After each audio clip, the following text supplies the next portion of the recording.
Hello. Brandy here, Brandy Osborne, multidimensional therapist, founder of the Elemental Being. I want to talk today about respect. How do we receive respect? So what is our requirements of others? With behaviors, actions, intentions that feels like respect for us. When was the last time you where you felt, there's a difference between where you felt disrespected? And the other one is, for me, we're all here to discover who we are in this self-discovery phase. And hopefully here I try to playfully pursue it alongside you. I don't think that discovering who we are needs to feel heavy or hard. I don't think there's a shortcut to get there.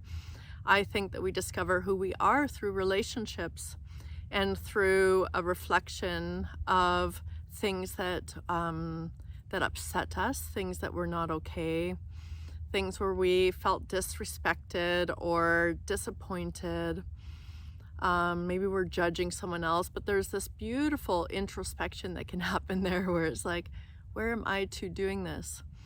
And I feel like the foundation, what I've learned for myself, is the foundation of this lands in how do I, on a daily basis, respect myself?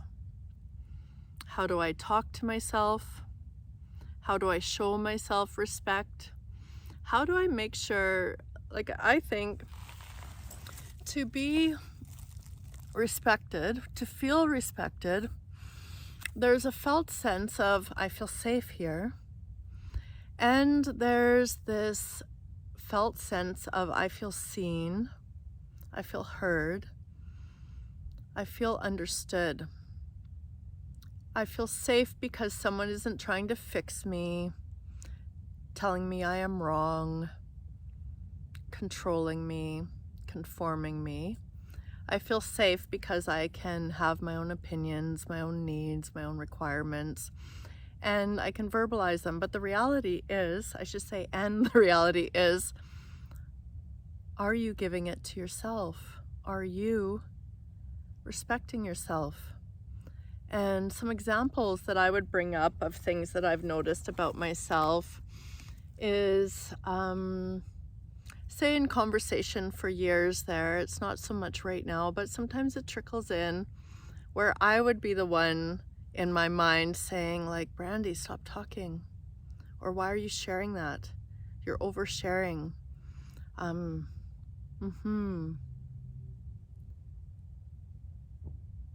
Like feeling like I'm judged by others, but no one is saying anything, but I'm coming up with words for them so that I feel less than. So just not respecting myself of just like, what makes me me? And that the unique things about me is I have a lot of energy. I'm a big energy. I love deeply, I love openly, I love verbally. It's everyone in my community knows I just say I love you so much because I do, and I have that love to give. And in the past I remember when I was like 18 years old, my goal was to not be so nice and to not give love so easily because it felt like I was getting the wrong attention for it. People were saying like I'm making other people look bad, or like people would verbally say those things, but then I also had that undercurrent where I was saying things that weren't really serving me. I wasn't respecting myself and my unique expression, my ability to communicate from my heart and to hold space for others. All of my ambitions, like I just wasn't respecting that I had all of these gifts within me and to really use them and harness them. I definitely was not respecting myself when it came to body image and just like loving where I was at. There was a long time until I was like 40 where I realized there wasn't really a time where I looked at my body and I just like loved what I saw. Like I just never loved her that much, you know? I never intentionally, yeah. But I wouldn't put it into words, and I wouldn't, definitely wouldn't take ownership over it because I wasn't really aware of it, but now I am. It's like, oh yeah, for years I was not respectful to myself. I would, you know, for my body, like I would stay up late. I would do all these things. I'd drop my keys and I'd be like, oh, you're such an idiot. Like, why are you rushing? Or you're so clumsy. All of these things. It was really not that respectful of just like, oh, wow. Like respect is like, I drop my keys now and I'll be like, I know, honey, we are rushing. It's a hard day. It feels a lot today. Just respecting where I'm at and my truth and being like fully okay to like be there. Yeah, to tell my truth to me. I wasn't truthful to myself. And I definitely was not always in integrity with my word. What I would tell myself I'm going to do, I wouldn't follow through on it. But yet I would get mad at other people that they weren't following through on their word and that I couldn't trust them.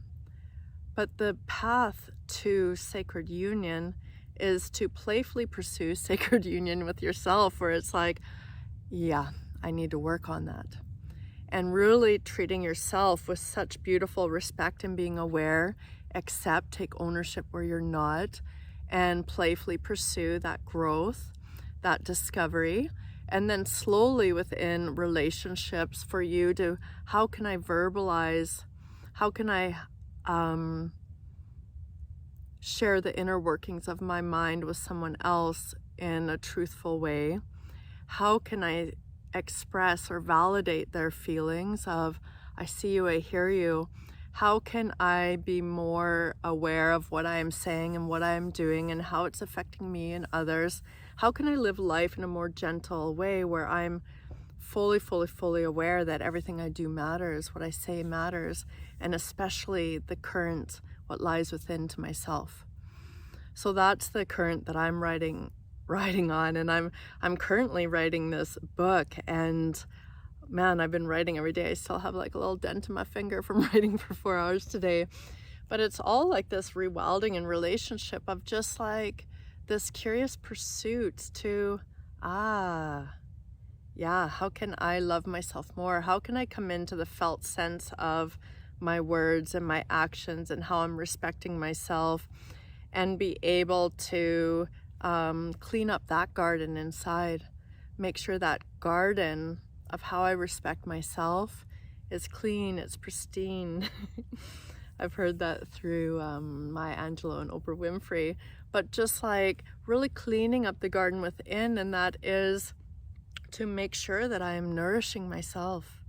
I'm hydrating myself. I'm tending to this garden that I must